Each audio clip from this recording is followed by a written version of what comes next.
Welcome to the Thoroughbred Network podcast, and I'm your host, Hailey. This week, I'm joined by Vicky Leonard, and we're discussing National Thoroughbred Week. National Thoroughbred Week is a pilot program, the first of its kind here in Australia and New Zealand, and it is based on the popular UK National Racehorse Week and New Zealand Open Farms Day. It is a transparent, open invitation to connect with thoroughbred racing and breeding industry. It is a backstage pass to the world of thoroughbred horses and a community-first event with nothing to hide and everything to share. It takes place on the 20th and the 24th of November across Australia and New Zealand, where there is over 80 events for you to attend. Some of these events include visiting racing stables, stud farms, vet hospitals, retraining and rehoming centres. And within these events, you can connect with thoroughbreds, foals, ask questions, and get to know more about our industry. It is family friendly and completely free. And all you have to do is head to thoroughbredweek.com.au and register for the events that you would like to attend. If you're a horse enthusiast, a racing fan, or just simply curious, then this is for you. You can find all of the relevant information in the show notes. And remember, this is a first of its kind here in Australia and New Zealand. So if this does interest you, please support it by letting others know.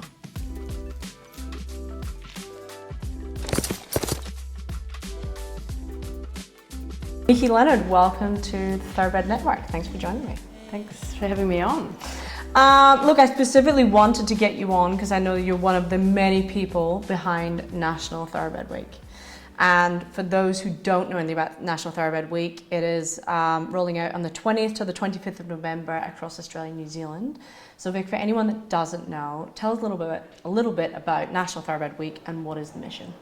So the purpose of National Thoroughbred Week is opening the stable doors, the gates, to behind the scenes of the industry that people don't normally see. Those of us who work in it every day obviously know the industry inside out and back to front, but there's a huge number of people out there that are very curious about horse racing, whether it's as fans or whether they're just members of the general public, or perhaps they tuned into the Melbourne Cup. And they want to know a little bit more about what actually goes on behind the scenes. And it's a pretty cool industry, right? When you open that door and let people behind it, they're mind blown about what actually goes on. So that's our goal, is to make racing more accessible to the public. And that's the whole premise of National Thoroughbred Week. So we have seen this roll out in the UK, and I think they call theirs National Racehorse Week, don't they? What has their success been?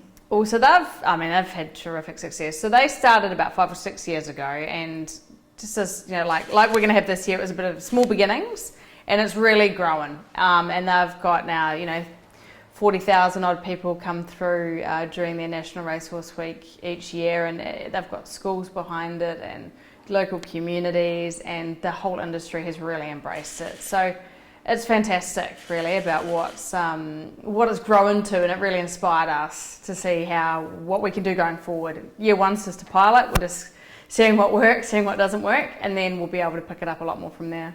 So it's spread across Australia and New Zealand. Yes. And they all have very different things. So what is there a specific experience that you came across that you felt that you wanted to use it, that it was your drive to try and have this initiative in Australia and New Zealand? I think through Kick Up for Racing, which is an initiative that my team at my marketing company have, is we're often talking to a lot of people about their concerns about horse racing. And a lot of those questions stem from pretty straightforward answers to questions, right? Like, they can be answered really simply. But instead of just telling people, we actually wanted to show them. And that's where I think racing's got a really powerful asset here, right? We've got this amazing horse, and a lot of people don't actually get access to horses much anymore. Yep. So that's when we heard about National Racehorse Week in the UK. We call it Thoroughbred Week down here because we've got more, they don't really have harness racing up there as much, yep. So that's why we went with Thoroughbred. But the goal is to really start to answer those questions and show people rather than just telling them. There's actually another similar initiative in New Zealand. It's called Open Farms, and it's mainly driven by the dairy industry, by Fonterra. And it's amazing as well. They get thousands and thousands of people through all sorts of different farms, so dairy farms, sheep farms and things. And a few thoroughbred farms in New Zealand had actually tapped into that and opened their gates to that as well, so Briley Park. And they jumped in on the calls early so that we were able to work out what works, what doesn't work, and get some tips and things. And no doubt we're going to learn a heck of a lot from year one, so we know what resonates going forward too. The main thing about this is that it's free. Yes, so it's family friendly and free. So one of the things that we debated was whether we should be having it during school holidays, just to really be able to access a lot more people. But the challenge that we have down here with when the school holidays fit is the foals aren't really on the ground a lot yet. And it's a big attraction, for people to see the breeding side of the industry too. So the other option, I guess, is to push in closer to December, but then we're getting close to Christmas. So it's always a little bit tricky to work out when the perfect timing for these things are. But yep, it's free and it's available to bring your kids along as well. So, some of these, you can actually go in and pet a foal. Some of the events have pony rides. One of them actually in Victoria, you can ride off the track thoroughbreds, which is pretty cool. There's all sorts of different things that people have got planned, which is really fun. And there's also some private events. So the Ronald McDonald House are doing a visit to Northwood Park. We've got school visits to Coolmore and to Rosemont and that sort of thing as well. So yeah, everyone's approached it a little bit differently, which is great because we want everyone to have their spin on it and put their imprint on what they want to show about their part of the industry. So when I had a look, it's not really, it's actually industry wide because I see you've got racing stables, you've got retraining, you've got stud farms, you've got veterinary clinics.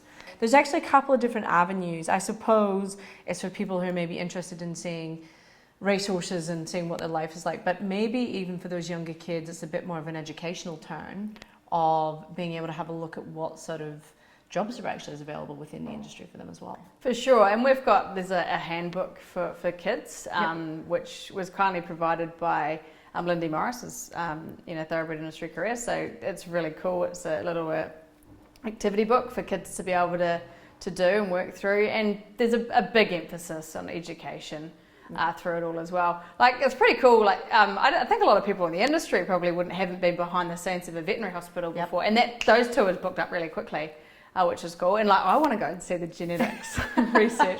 In fact, our team are getting out and about with the cameras to go and film a lot of these events, and there's Thenford Park down in the Southern Highlands are doing a demonstration of a horse getting backed for the first time. Oh, wow. A yearling getting backed. So that's really well. It's to be an early 2-year-old, but that's really cool. That's amazing. Yeah, that's amazing. That's going to be very popular.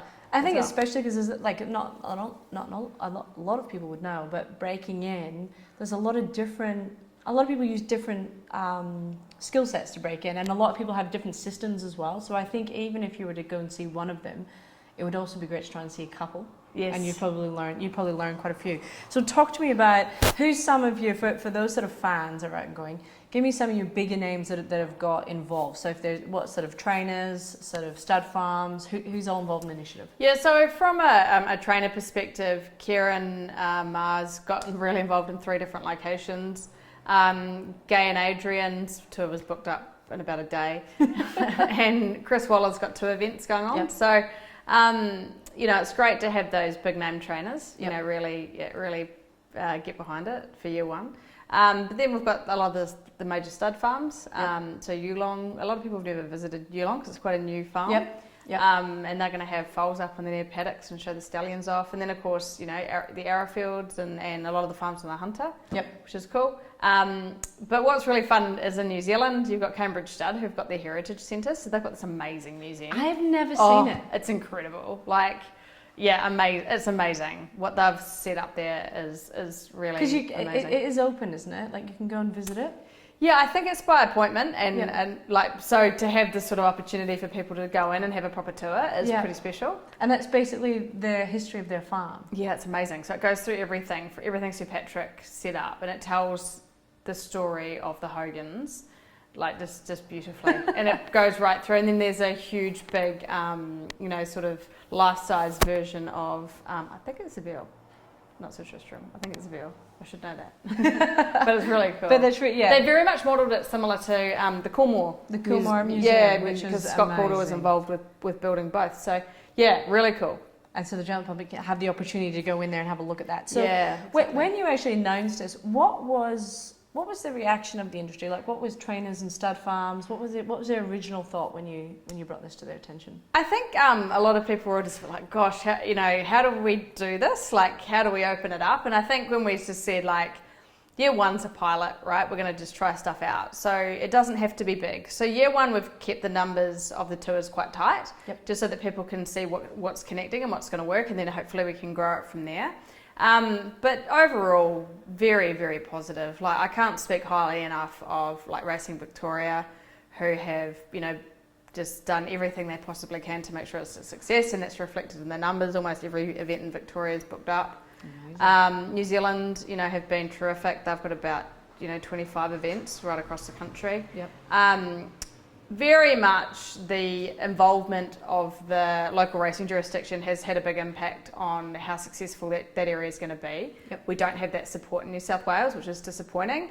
But because we don't have any budget either, it's made it really hard to get the word out. And so that's why, in time, we really hope that we can get a lot more of the general public along. But for year one, we've relied a lot on the industry tapping into their networks of family and friends who might be curious about horse racing but have never been behind the scenes before.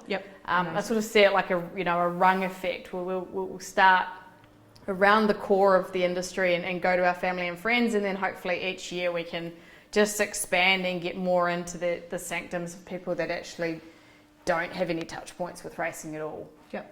And with this obviously being a pilot, it's very much, as you said, let's see what worked, what was popular, what is not. How would you measure the success of this? So we'll have some post-event surveys, which is one of the best ways really to gauge feedback from the people that are going to be there themselves. Both the hosts, who will obviously be engaging with people, and then the attendees. So we've got that all set up to kick off the week after, and hopefully that can really help us get a lot of feedback and quantify what improvements and where to from here. We're going to learn a lot from this. We've already learned a lot from this year. So, but I mean, just getting that feedback basically means the feedback comes straight from the public to the industry. Exactly. And so it's not even just, I suppose, people that are attending the events. We've already seen that the content's getting wide engagement because the industry is aligned. We don't often see our industry work together.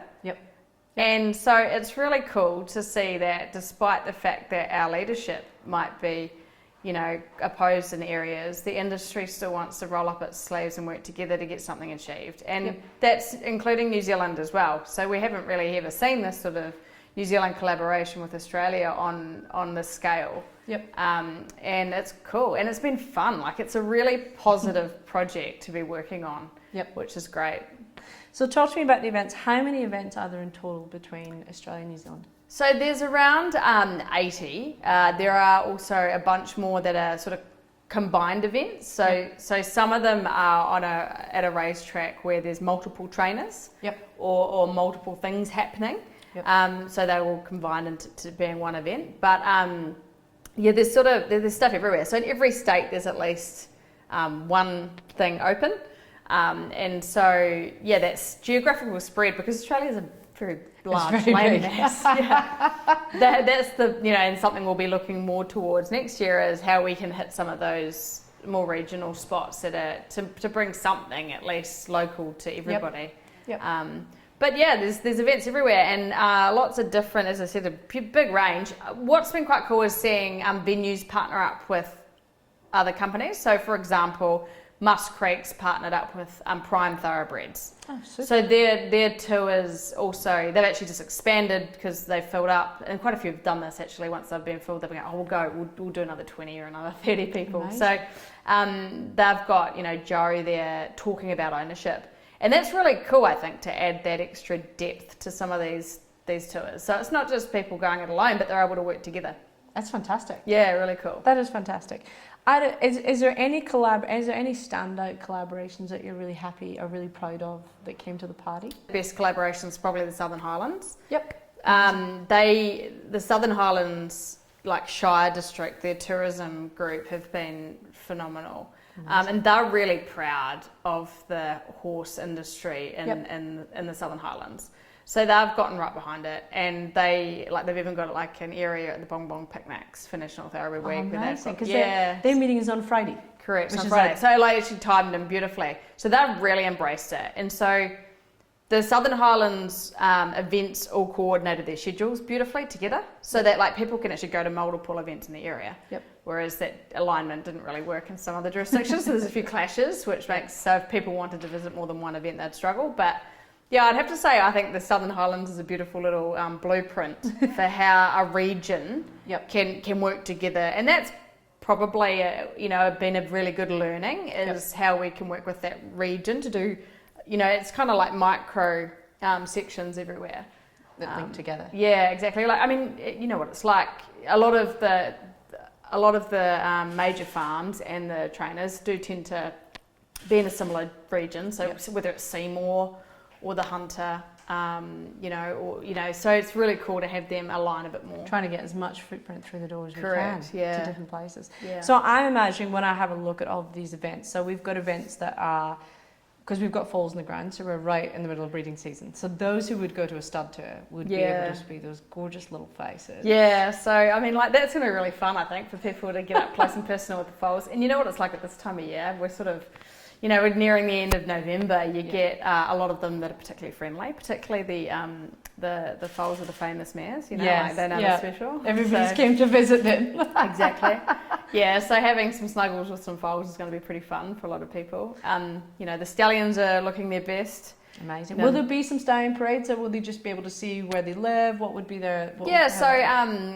Definitely the stallion farms are going to pull out some of the stallions so that people can have a look, probably not have a pat, but, if it gets to know them. And then a lot of these farms too have got their nannies so available for people to actually interact with a bit and feed a carrot too, and amazing, and that sort of thing. So we'll be able to see those horses start from the start. They'll be able to see foals, what their upbringing is, what their lifestyle is. You've also mentioned there's some places you actually get to see a horse being backed for the first time. Yes. So they actually get to see a little bit of education, and then there's some big stables there that you can go in and see what their life is like in a racing stable and who they're taken care of, what their life is there. So that's a huge integral part. That's a big part I feel that a lot of people don't understand is how do they get there. Exactly. So being able to see that, and then the access to the veterinary, those veterinary hospitals is second to none. Yeah, they're amazing. Yeah, and so we've got Meta, we've got Scone, and then we've got Inverell. Like they're three of probably the biggest equine veterinary hospitals in Australasia, so they're going to be really fun. Absolutely. And so what sort of things are they going to get to see there? Well, they haven't promised surgeries, but they've said that if there happens to be, things that you can view, they'll open up for that.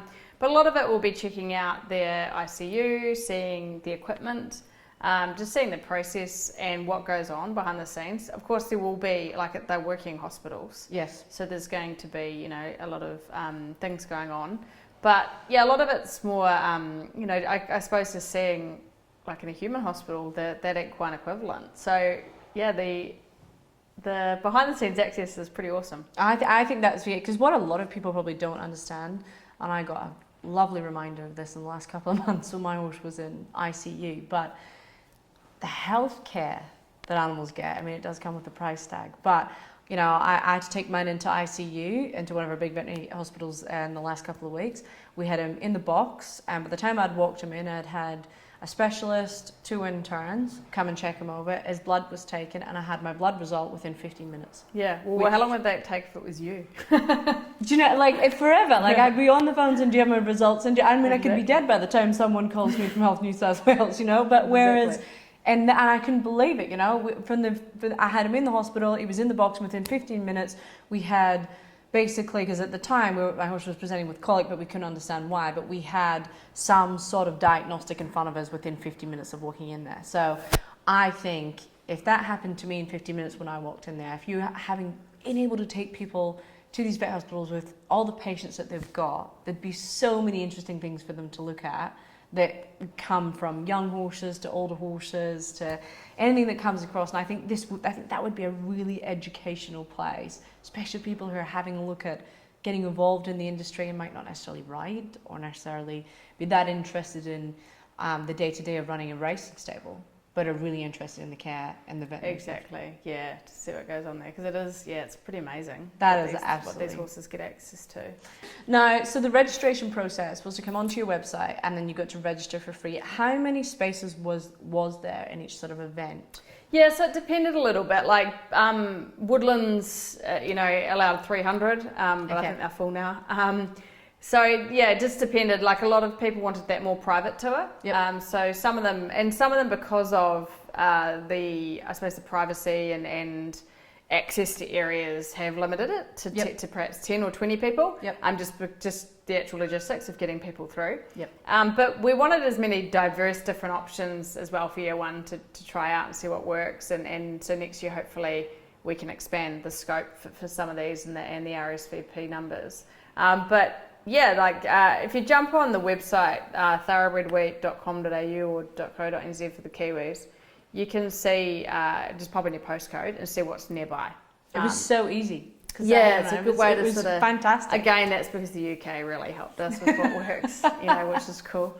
But yeah, it's a good way to have a good look around and see what's going on in your area. And yeah, some of them are booked full, but you can reach out to the email address and just get added to a wait list in case a spot opens up. So yeah, probably about a quarter of the events are capped out now at capacity, but there's still plenty of options there for a lot of different people. And yeah, we encourage you to get out and get around to one of the events. One of my big passions is rehoming and retraining. Mm-hmm.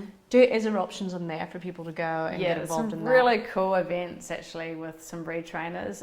Lisa Coffey, Racing Hearts, you'd know well, superstar and very amazing what she does with the assisted equine therapy. Yeah. So they're going to be open in they're tying in with a couple of Queensland activations.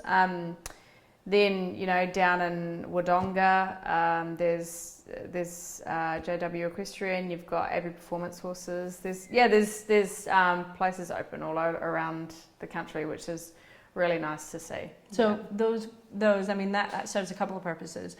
Probably those that maybe ride some horses that are maybe sort of interested to see what the retraining process could look like. But it's also probably a place for the general public who would like to see what that actually means. Because we're always telling them they're rehomed, they're retrained, but this is for somewhere where they can actually go see them. Go see that process. Thoroughbreds are branded, so what you're being presented with is a thoroughbred, and this is where it's living. So I think they're amazing initiatives, and I think including them is fantastic. I think a lot of people might be able to. There's a couple of especially followers of this podcast that would probably be their entry point. Sure. They might not necessarily know studs or their success that they've been or their heritage, so that might not align with them, but this definitely would align with them. So I'm really excited about that.